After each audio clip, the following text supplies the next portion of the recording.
The prison block shook with noise. Fists slammed against flesh, boots stomped on concrete, and the screams of men echoed so loudly that it felt like the walls themselves were trembling. 2 inmates were dragged across the floor, blood dripping from their mouths. A guard tried shouting commands, but no one listened. The prison had slipped out of their hands. This was Rikers Island, the most violent prison in America, and tonight, it was living up to its name. In his cell, a young inmate named Marcus pressed himself into the corner. His chest rose and fell fast, his hands gripping the edge of his thin mattress.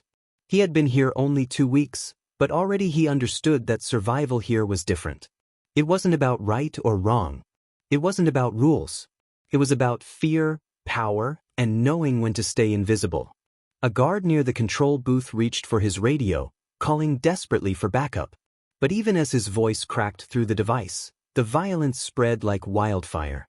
Men stormed from their cells, throwing fists, some holding sharpened pieces of metal hidden for nights like this.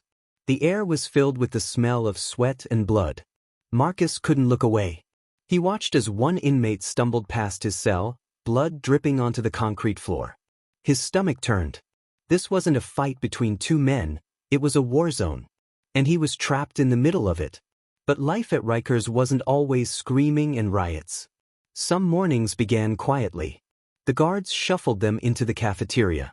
The smell of watery oatmeal and burnt bread filled the air. Yet even in that calm, Marcus noticed the danger. The cafeteria was split into invisible borders. Crews sat together like armies. One wrong move, one wrong glance, and you could become a target. An older inmate once leaned close to him and whispered, "Keep your head down, don't talk too much, and never borrow what you can't pay back." Marcus nodded, but fear sat heavy in his chest. Because here, even following the rules didn't always save you. That fear only grew stronger at night. In the silence of his small cell, Marcus heard voices drift across the block. Some men cried quietly, broken by the weight of years. Others whispered threats or plotted in the dark. Every sound reminded him that survival wasn't only about strength. It was about silence. One evening after leaving the yard, Marcus spotted a group huddled in the showers. Their whispers were quick and sharp. He couldn't hear every word, but the way they glanced around told him everything. Trouble was coming. That night, the block fell strangely quiet. Marcus lay awake, staring at the ceiling, his heart racing. The silence wasn't peace, it was the silence before a storm. Then came the crash. Metal clanged. Shouts burst through the air. 2 crews had clashed, fists flying. Guards shouted orders, but the prison was no longer theirs.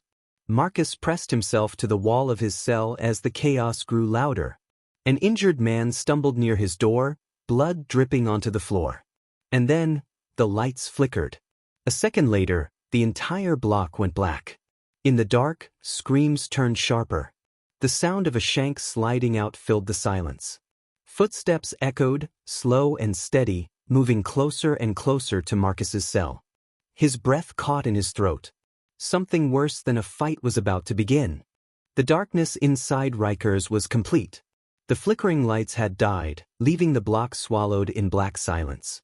For a moment, all Marcus could hear was the frantic pounding of his own heart. Then came the footsteps, slow, steady, heavy. They echoed down the hallway, each one louder than the last. Marcus froze. He could barely see, but he knew someone was moving toward his cell. A faint glint of metal caught what little light remained. A sharpened shank, raised and ready. The figure stopped at his bars.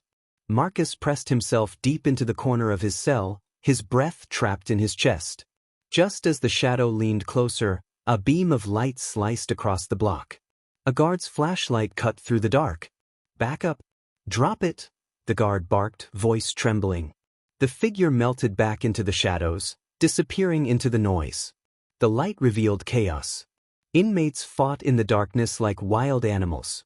Guards rushed in with shields, swinging batons, dragging bodies across the floor. Screams echoed. Blood smeared the walls. For a few minutes, the block looked more like a battlefield than a prison. By dawn, the riot was broken. Dozens of men were cuffed and dragged out. The floors were slick with water and blood. The prison went into lockdown. Lockdown at Rikers was its own kind of torture. The hallways went quiet, except for the sound of guards sliding trays of food through the slots in the doors. Men banged on the steel, demanding answers. Others whispered promises of revenge. Marcus lay on his bunk, staring at the ceiling, but his mind could not rest. He had seen the shadow with the shank. He knew the danger wasn't over, it had only begun. Days passed, and the silence turned heavy. The block felt like it was holding its breath. Guards patrolled more often, but even they looked nervous. They had seen how easily control could vanish. Everyone knew the next eruption was just a matter of time. One afternoon, the warden himself walked through the block. Flanked by guards, his voice was hard as stone. "This ends now. The next outbreak, you'll be locked down for months." His words echoed through the block. But Marcus could see the truth in the eyes of the men around him. Warnings meant nothing here. Fear did not end violence. When lockdown finally lifted, life returned to its deadly routine. The cafeteria reopened. The yard buzzed again. But beneath the surface, whispers of revenge spread like smoke. An inmate was stabbed in the cafeteria line over a grudge. Another was beaten nearly unconscious in the showers. The cycle of violence was alive. Marcus did his best to stay invisible. He sat alone, kept his head low, spoke only when needed. But invisibility at Rikers didn't last forever. It happened in the common area, late one evening. Marcus had just filled his cup at the water fountain when 3 men closed in. Their faces were hard, their eyes cold. One grabbed his shirt, shoving him back against the wall. Another raised his fist. The third slipped a sharpened piece of metal from his waistband. "You saw too much," one of them growled. Marcus's throat went dry. He shook his head quickly, whispering, "I didn't say anything. I swear." But his words meant nothing. The first punch landed against his ribs. Pain shot through his body. The second punch cracked across his jaw, sending him to the ground. The man with the shank stepped forward, crouching, the blade glinting under the harsh light. Marcus raised his arms to protect himself, panic flooding his mind. He could hear the other inmates shouting, cheering for the violence. And then, guards stormed in. Batons cracked against backs, shields shoved men to the floor. The 3 attackers were dragged away, cursing. Marcus lay on the ground, gasping for breath, bruised but alive. He rolled onto his back, staring up at the ceiling. The fluorescent light above flickered, casting a cold glow over his battered face. His chest heaved as he sucked in air, the reality sinking in. Tonight he had come within inches of death. Next time he might not be so lucky. But this was Rikers Island. Violence wasn't the exception, it was the rule. And Marcus knew this was only the beginning. In the distance, a scream rose from another block, sharp and desperate. The war inside the most violent prison in America was far from over. The scream from the other block carried through the concrete walls like a warning. Marcus sat on his bunk, his body aching from bruises, but his mind sharper than ever. Every sound in Rikers meant something. Footsteps, whispers, even silence. Tonight, it meant more blood had been spilled. The guards had broken up the attack on him, but survival at Rikers wasn't about one night. It was about every night. Marcus knew he was on borrowed time. Once you were marked, the violence followed you. The next morning, the block stirred early. Trays clattered as breakfast was served through the slots. Marcus pushed the food around, unable to eat. He felt eyes on him, tracking him even inside his cell. The sense of being hunted never left. By afternoon, rumors spread of another riot brewing. Whispers floated down the tier. Someone's crew wanted revenge for the blackout fight. Another crew wanted to settle debts from the cafeteria stabbing. The guards walked the block in pairs, radios tight in their grip, but even they looked uneasy. Everyone could feel it. The air was charged like before a thunderstorm. Marcus tried to stay invisible, but invisibility was fragile here. In the yard that day, he saw men gathering in tight circles. Their heads bent together, eyes scanning the fences. He caught a glance from one of the men who had cornered him days earlier. The message in that look was clear. It wasn't over. The yard time ended fast, the guards herding inmates back inside. But tension followed them. That night, Marcus sat awake, listening. His ribs throbbed where the fists had landed, but the pain was nothing compared to the dread sitting heavy in his chest. And then, it started again. Shouts rang out from the lower tier. A crash followed, then another. Marcus jumped to his feet just as bodies collided against the bars. A riot was exploding, bigger than before. Inmates stormed from their cells, swinging fists, throwing anything they could grab. Guards shouted, their radios spitting static, but the flood of violence drowned out their voices.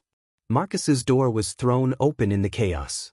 His stomach twisted. Freedom inside Rikers was never safety, only another battlefield. He pressed himself against the wall, but the crowd pulled him into the storm. Men shoved past him, fists connecting, blood spraying. The roar of violence was deafening. He stumbled, nearly falling, as two inmates fought inches away, one slamming the other into the concrete floor.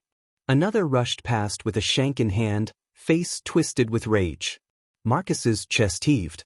This wasn't survival anymore, it was luck. A loud crack echoed across the block. Guards had fired a warning shot into the ceiling. Smoke filled the air, the sharp burn of gunpowder cutting through the stink of sweat. Still, the riot raged. Marcus ducked behind a table, his hands shaking. He thought about the words the older inmate had once told him, "Keep your head down." But what if keeping your head down wasn't enough anymore? Suddenly, a shadow loomed over him. One of the attackers from before, the man with the shank, was standing there, blade raised, eyes locked on Marcus. The noise of the riot faded in his ears. All he could hear was his own heartbeat pounding like a drum. Time slowed. The blade came closer. Marcus's back hit the wall. He had nowhere to run.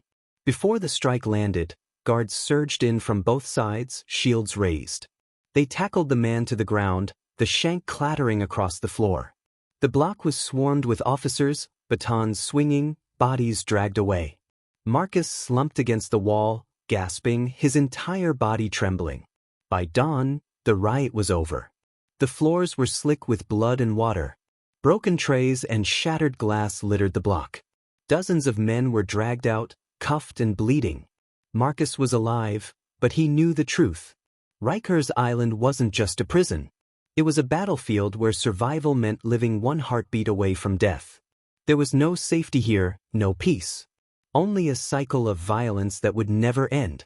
As he lay back on his bunk, staring at the flickering light overhead, Marcus whispered to himself, "I just have to make it one more day." But deep inside, he wasn't sure if one more day was ever guaranteed in the most violent prison in America.